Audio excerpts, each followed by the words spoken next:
It has been 25 years since I set foot in a church.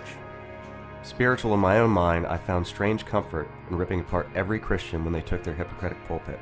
It was my personal crusade to debunk those stories.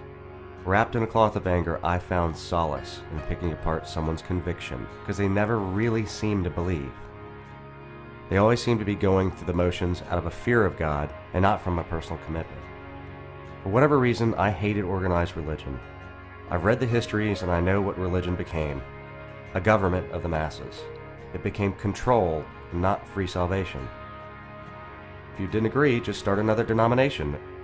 It was everything that Jesus, this philosopher, this Son of God, preached against. It pushed me even further away. I always felt that it was more personal and not about the brick and mortar. I created my own religion. I selfishly looked to faith in people. I really thought that we had the power to overcome.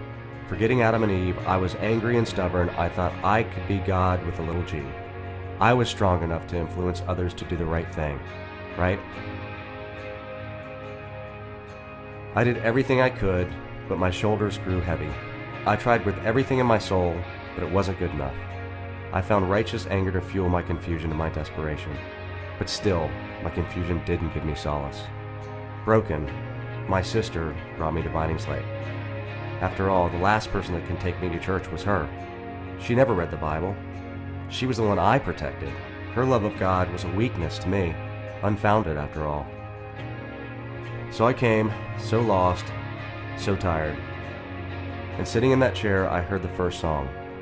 Normally I would have found a joke in it all, but the words on the screen stopped me. After a few minutes, this joker got up on stage, and I was waiting to tear him down. I needed to feel my own strength again. But somehow, this church disarmed me. I found a weird sense of love for someone that made me feel scared and calm at the same time. I felt in my heart that religion was not about everybody. It was about me. What happened next was simply incredible. My anger, my blindness, lifted. I spent the rest of the service holding back overwhelming emotion. I felt so scared but okay at the same time. I have still not come to terms with this.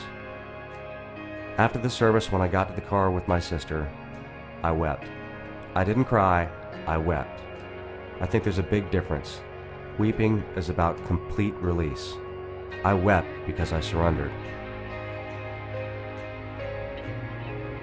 The very last thing I thought would save me was Jesus.